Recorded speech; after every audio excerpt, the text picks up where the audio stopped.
Blue cheese stuffed ribeye steak is one of the most delicious and decadent pleasures of carnivoric gastronomy. Is carnivoric a word? Problem is that it's also the most difficult steak there is to cook, bar none. First, because ribeyes have a lot of loose fibers that want to open up, and second, because blue cheese has a low melting point, so it turns to a liquid and runs out of every crevice and burns. Getting it perfect usually takes a professional grill master with a pocket full of four-leaf clovers and a necklace of rabbit's feet. Even then, the blue cheese often overwhelms the meat. Here's a perfectly balanced filling and hopefully a method of cooking it that will make this accessible to almost anyone. When you chop the shallots, take care and make them nice and even. Don't have any large pieces in there.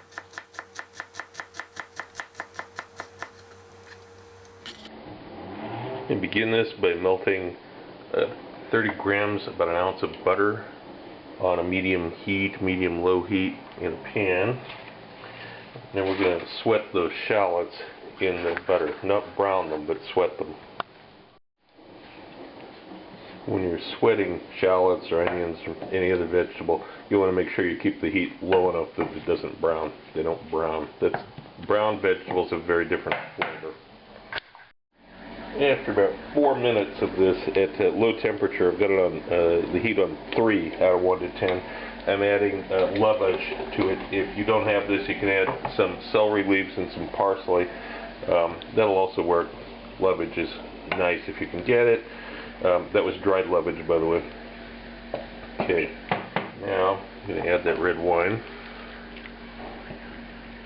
And I'm going to increase the heat from 3 to 5. A little bit more, 5.5. We want to reduce this down until it's a glaze. After about 5 minutes, most of the moisture's evaporated. Of course, the butter's not going to evaporate, so you can get an idea when it starts getting glossy and buttery looking. You know that the wine has mostly been absorbed by the shallots and the excess is evaporated, the alcohol's evaporated. Now I'm going to add the breadcrumbs in. I'm turning the heat off completely. Just stir these together and then we're going to mix it up with the cheese. Okay, I've got the 45 grams of blue cheese in there.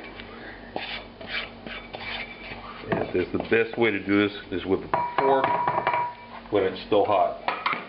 Because that way the heat will help melt the cheese a little bit. It'll make it a little bit easier for you to incorporate it.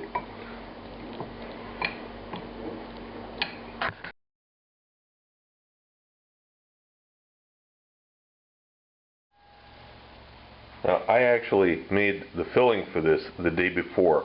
If you're doing this, you're going to need to microwave this up just before you put it in the meat, because you'll have cold filling in the middle of cold meat.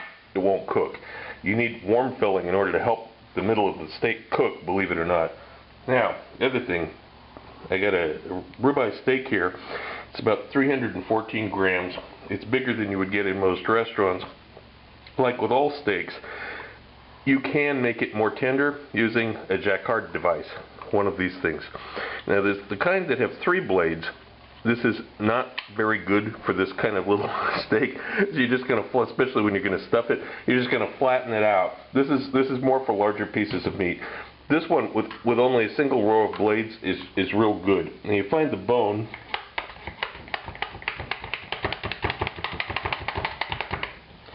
Turn it over. And this will break down, cut up all of the connective tissues that are in there.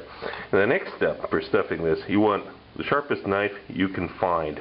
Really sharp, really sharp. It's not like a pork chop where you've got, you can just make like a little pocket in here and fill it in. A ribeye steak's got too many openings in it, so you have to take this a little bit different approach.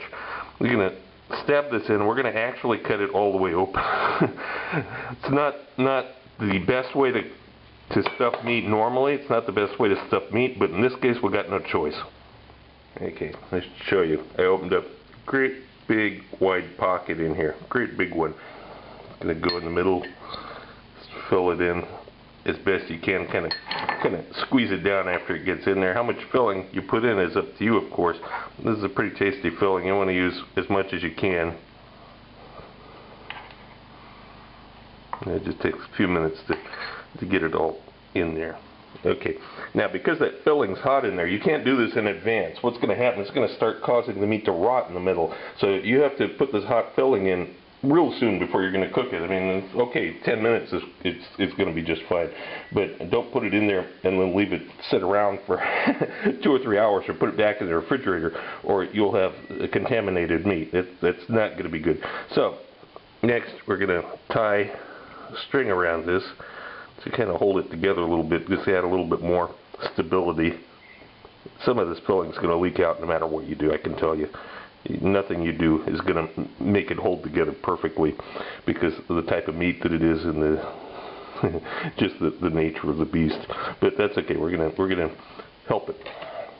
A little bit of leak out. So now we're going to season it up. We're not going to use as much salt as usual because it's that cheese in there is pretty salty to begin with. It's got salt in there.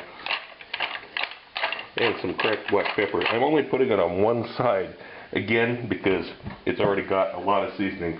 Also, I'm not using olive oil. Olive oil and blue cheese are not a good combination usually, and this is certainly an example of that. So I'm just using plain vegetable oil on the top of this. Now we're going to heat up that pan.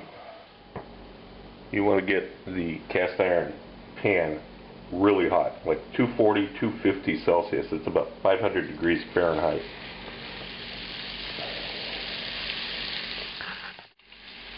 And after 2.5 minutes, turn it over, put a piece of butter on it, like this, and into the oven it goes.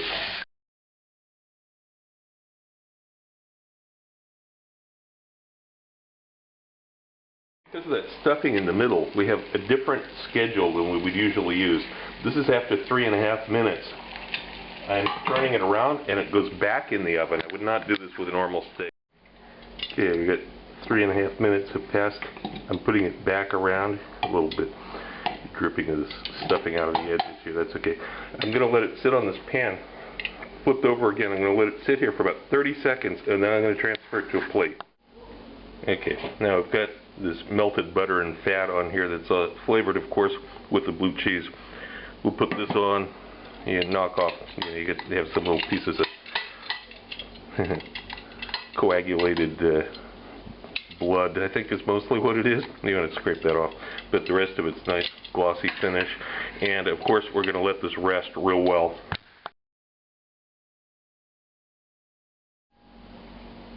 Now, of course, you can dress this up with some herbs or something on top. But let's just take a look at what that meat looks like inside. This is what we want to see. And there we have it. And you can see it's still rare along this one side, but there's plenty of filling, and this is going to be nice and tender.